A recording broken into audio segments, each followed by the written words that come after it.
Hello learners, मैं हूं doctor Megha Pant. एक बार फिर से आप सभी का 21वीं सदी के कार्यस्थल कौशल पे स्वागत है।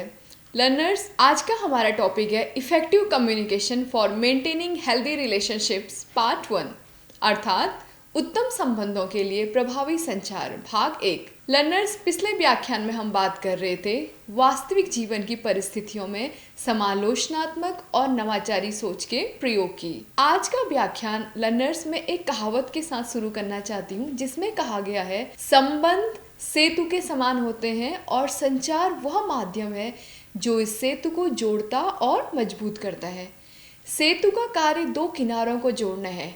ये दो किनारे हैं सेंडर और रिसीवर। इन दोनों के बीच संबंध बनाने के लिए संचार महत्वपूर्ण भूमिका अदा करते हैं। लर्नर्स, आज के व्याख्यान में हम बात करेंगे संचार के विभिन्न प्रकारों की, उन्हें पहचानना और उनकी समझ विकसित करेंगे।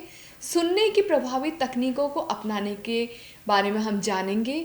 दूसरे के दृष्टिकोण को समझने की क्षमता को विकसित करना हम सीखेंगे।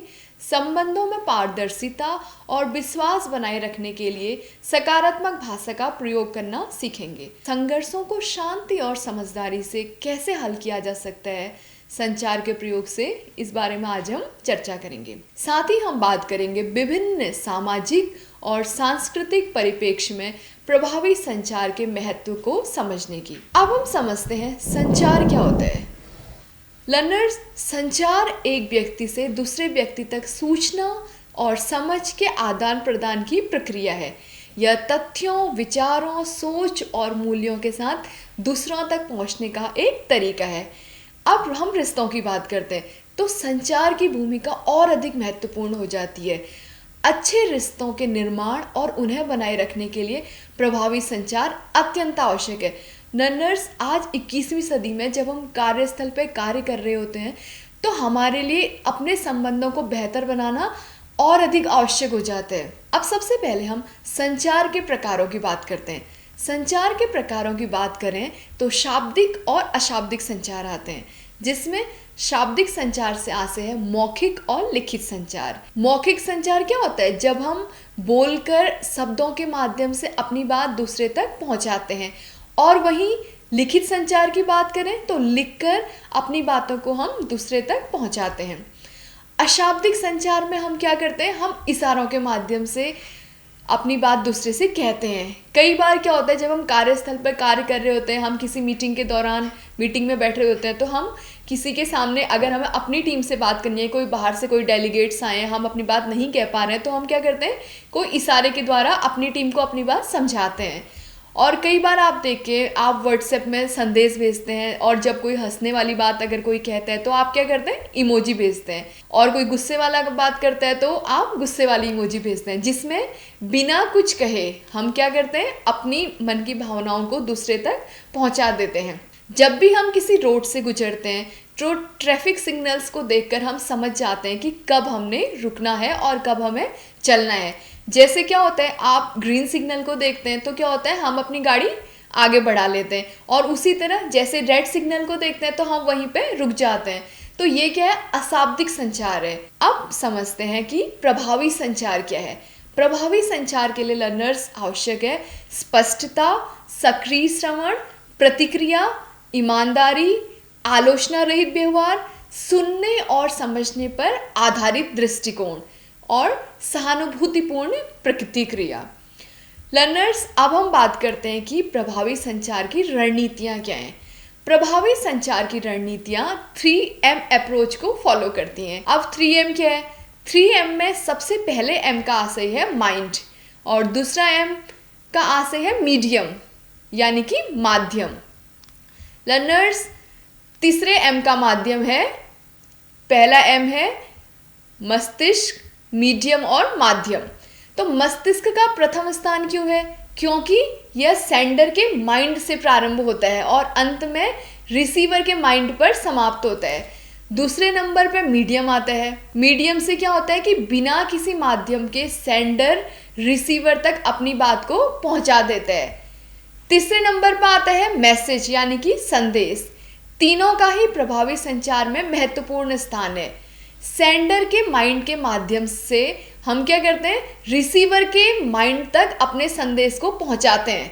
तो इसमें सेंडर का रोल भी इम्पोर्टेंट है, और सबसे मेन क्या है, हम किस मैसेज को सेंडर के माइंड से रिसीवर के माइंड तक पहुंचा रहे हैं।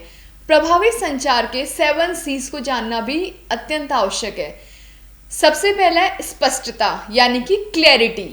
नंबर 2 संक्षिप्तता यानी कि कंसाइजनेस। नंबर 3 है सटीकता यानी कि करेक्टनेस। नंबर 4 है पूर्णता यानी कि कंप्लीटनेस।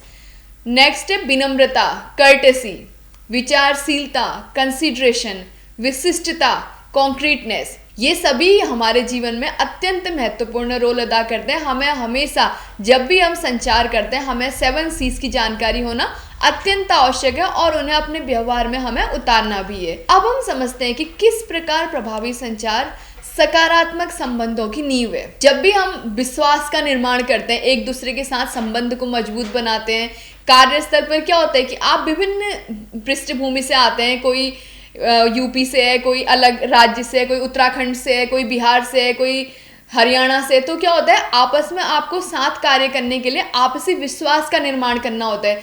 आपसी विश्वास से क्या होता है, आपकी गलतफहमियां दूर होती हैं। आपस में गलतफहमियों के लिए कोई जगह नहीं बचती है। अगर आपके बीच में विश्वास है, आपके बीच में भावनात्मक जुड़ाव है, आप समस्याओं का मिलकर समाधान करते हैं, जिसके लिए आवश्यक है गलतफहमियों का ना होना और साथ मिलकर कार्य करना। लर्नर्स, अब समझते हैं कि प्रभावी संचार और संचार में क्या अंतर है। एक पिता और पुत्र के बीच के वार्तालाप के माध्यम से हम इसको समझने की कोशिश करते हैं, जिससे आपको स्पष्ट रूप से इसमें अंतर समझ आ जाएगा। पहला उदाहरण हम देखते हैं, जिसमें पुत्र कहता है कि अपने पिता से परमिशन ले रहा है कि मैं खेलने जाना चाहता हूँ। पिता कहते हैं नहीं, तुम्हें अपना होमवर्क पूरा करना है और कल तुम्हारी परीक्षा है, उसकी तैयारी भी करनी है। पुत्र कहता है किंतु मेरे सभी दोस्त पार्क में खेलने गए हैं, आज मैं भी खेलने जाना चाहता हूँ।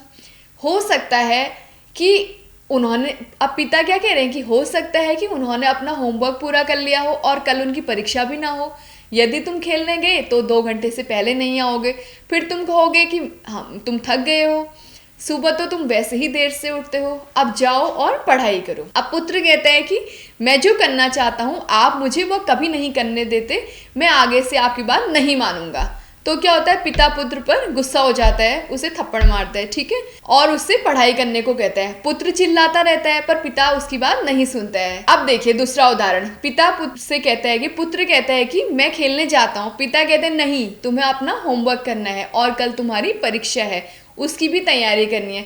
फिर पुत्र कहता है कि मेरे सारे दोस्त खेलने गए हैं, मैं भी जाना चाहता हूँ। और पिता कहते हैं कि आपके दोस्तों ने कार्य पूरा कर लिया होगा और कल उनकी परीक्षा भी नहीं होगी, और तुम गए तो टाइम से वापस नहीं आओगे और फिर तुम थक जाओगे। तो अब पुत्र क्या कहते हैं, पुत्र कहता है कि मैं वादा करता हूँ कि मैं आज 1 घंटे बाद ही लौट आऊँगा और आकर अपना स्कूल का कार्य पूरा करूँगा, और कल सुबह 4 बजे उठकर मैं अपनी परीक्षा की तैयारी करूँगा, कृपया मुझे खेलने की आज्ञा दें। पिता कहते हैं अच्छा जाओ, परंतु अपने वायदे को पूरा करना। लर्नर्स, इस उदाहरण के माध्यम से मुझे आशा है कि आप संचार और प्रभावी संचार को बहुत अच्छे तरीके से समझ गए होंगे। हमने क्या देखा, हमारे पहले उदाहरण में बच्चे ने अपने पिता से खेलने जाने के लिए कहा, परंतु उसने वो संचार क्या था, प्रभावी संचार नहीं था, क्योंकि वो पूरे तरीके से अपनी बात अपने पिता को नहीं समझा पाया। और दूसरे उदाहरण में हमने क्या देखा कि पुत्र ने अपने पिता को आश्वस्त किया कि वो टाइम से वापस आएगा और टाइम से पढ़ाई करेगा। तो जब भी आप कुछ बात करते हैं तो सबसे पहले आपकी किस तरीके से आप प्रभावी तरीके से अपनी बात को दूसरे तक पहुंचा सकते हैं और कितने सरल शब्दों का प्रयोग करके आप अपनी बात को पहुंचाएंगे, ये अत्यंत आवश्यक होता है। लर्नर्स, आज के व्याख्यान में हमने सीखा संचार का अर्थ, संचार का प्रकार, और हमने सीखा शाब्दिक और अशाब्दिक संचार में अंतर। प्रभावी संचार का अर्थ हमने जाना और अंत में हमने जाना कि संचार और प्रभावी संचार में क्या अंतर है। हमने कई उदाहरणों के माध्यम से जाना कि प्रभावी संचार के लिए सुनने की कला का होना कितना आवश्यक है और किस तरह प्रभावी संचार सकारात्मक संबंधों की नींव है। लर्नर्स, अगले व्याख्यान में हम बात करेंगे प्रभावी संचार के द्वारा अच्छे संबंध बनाने के लिए संघर्ष का प्रबंधन, सुनने की कला का ज्ञान और भावनाओं का उचित प्रयोग, सहानुभूति और करुणा का अच्छे संबंधों में योगदान, रिश्तों में संचार सुधारने की तकनीकें, प्रभावी संचार में सांस्कृतिक अंतर का प्रभाव और अंत में हम जानेंगे प्रभावी संचार के लाभ। धन्यवाद।